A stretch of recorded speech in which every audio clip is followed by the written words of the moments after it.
Est-ce que Marques Brownlee a tué des sociétés?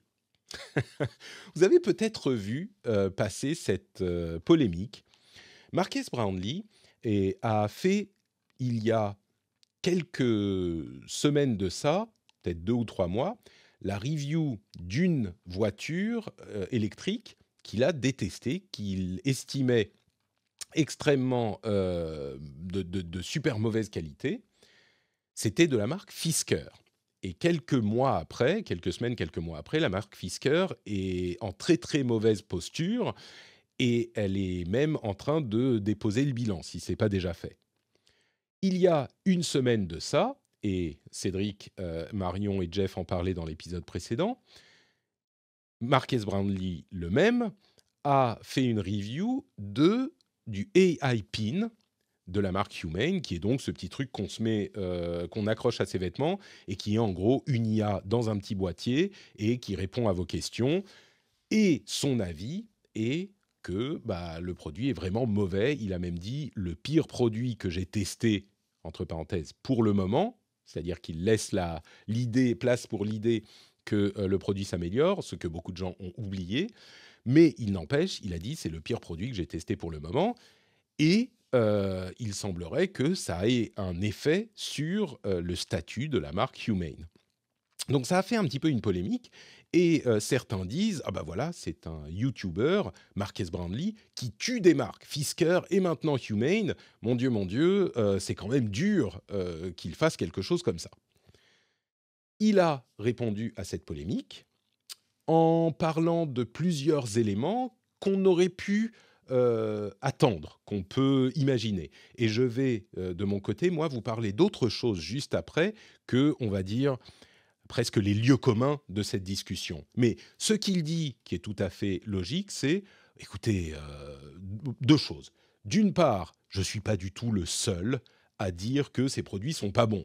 La marque Fisker était sur la pente descendante depuis longtemps. Il y a plein d'autres reviewers qui ont dit du mal de ce produit, enfin dit du mal, qui ont estimé que le produit n'était pas bon. Pareil avec le AI Pin, je ne suis pas le seul à dire ça. Donc, c'est pas moi qui suis responsable de ça. L'autre chose qu'il dit, c'est le travail d'un testeur tech, c'est de donner son avis honnête, constructif quand c'est nécessaire, mais en tout cas honnête, sur le produit qu'il teste. Et là, on est un petit peu dans l'évidence. Je comprends qu'il ait besoin de se défendre de la sorte, ou en tout cas d'expliquer de la sorte, mais évidemment que le travail d'un testeur, c'est donner son avis. Et sa conclusion, c'est une conclusion qui est aussi évidente, c'est pas les testeurs qui tuent les sociétés ou les produits, c'est les produits eux-mêmes.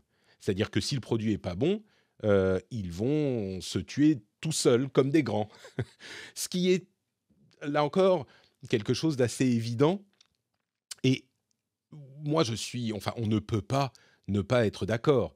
Bien sûr qu'un testeur doit donner son avis honnête sur un produit.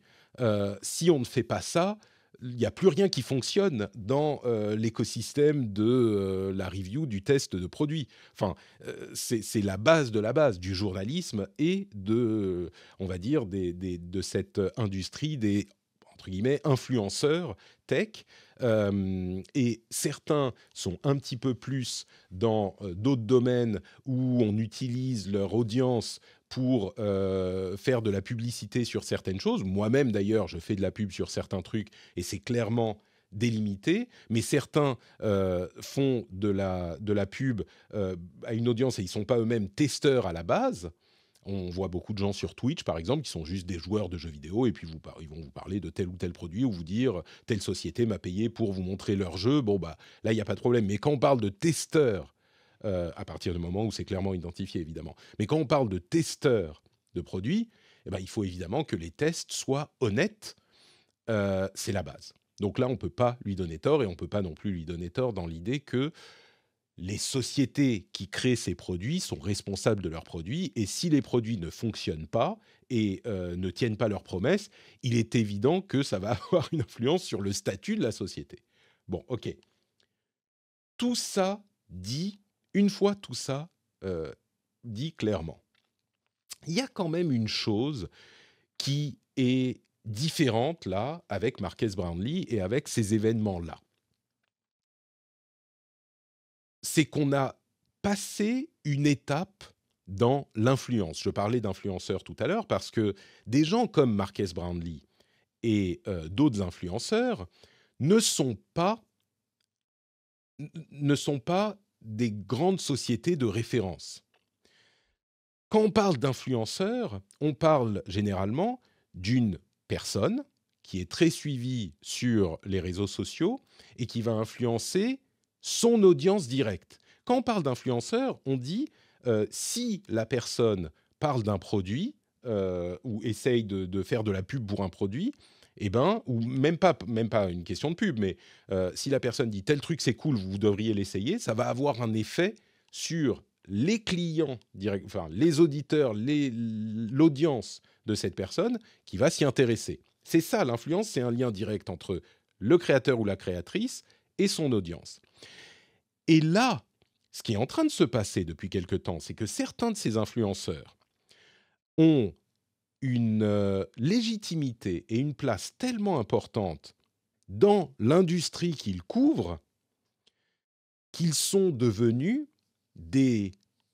on va dire des médias de référence au même titre que les médias de référence de l'ancienne génération de médias. Donc, Marques Brownlee, et c'est sans doute le premier précurseur ou le premier exemple de ce changement de statut, de ce changement de paradigme des influenceurs, où ils n'ont plus juste une influence sur leur audience, mais ils ont une influence sur l'industrie. Au même titre qu'un autre exemple que je vais prendre et que vous connaîtrez peut-être, sans doute pour les plus anciens d'entre vous, Walt Mossberg. Walt Mossberg était le reviewer tech du Wall Street Journal, et il a longtemps parlé de tous les produits tech, y compris beaucoup des produits Apple qu'il aimait bien généralement, mais il n'empêche, quand Walt Mossberg disait un truc, il avait le poids, il a pris sa retraite il y a quelques années, il avait le poids du Wall Street Journal derrière lui, qui est quand même une institution. Et donc, avoir un mauvais article de Mossberg sur son produit, c'était un petit peu la mort du produit. Peut-être pas la mort, mais en tout cas, c'était une bonne entaille sur le produit en question. Et bien là, c'est la première fois qu'on a un influenceur, Marques Brownlee, qui atteint ce statut. Il a, je pense, autant de poids, lui seul, sans un gros média traditionnel derrière, autant de poids qu'un Walt Mossberg ou que le Wall Street Journal. Et ça, c'est nouveau. Ça, c'est un truc qu'on n'a pas vu jusqu'à maintenant. Et il ne faut pas confondre le terme influenceur, parce qu'on va dire « Oh bah ok, donc influenceur, il influence l'industrie, on comprend bien, c'est pas le premier, ça fait longtemps. » Non, c'est pas ça. Influenceur, comme je vous l'expliquais tout à l'heure, c'est une personne qui influence son audience. Jusqu'à maintenant, en tout cas. Là, Marques Brownlee, à force de 10 ans de travail et de sérieux et de construction de sa communauté et de son audience, il est devenu tellement suivi, tellement important, qu'il influence toute l'industrie. Marques Brownlee, il a 20 millions de followers à peu près sur YouTube, sur sa chaîne principale tech. C'est pas le plus gros YouTuber, mais il a ce statut quand même. Et pour moi, ce que je retiens en fait de cet épisode, c'est pas la question de est-ce que les journalistes ont le droit d'être honnêtes dans leur review? Mais enfin, évidemment, c'est même pas une question. Est-ce que c'est méchant avec les sociétés? Bah peut-être, mais c'est pas leur boulot d'être gentils. Et s'ils sont gentils, ils font plus leur boulot et le système ne fonctionne plus. Donc c'est pas ça qui est intéressant dans ces discussions qu'on a écoutées partout. Ce qui est intéressant, c'est que Marques Brownlee atteint le statut de Mossberg et du Wall Street Journal ensemble. Lui, tout seul. Lui, tout seul. C'est une personne. Alors évidemment, il a une équipe derrière, hein, mais c'est un journaliste, entre guillemets, qui est seul, qui n'a pas le poids d'une équipe éditoriale, d'une marque éditoriale derrière lui. Il est lui-même sa propre marque, sa propre légitimité. Donc pour moi, c'est ça le plus important dans toute cette histoire. Et c'est ce que je voulais vous transmettre comme information.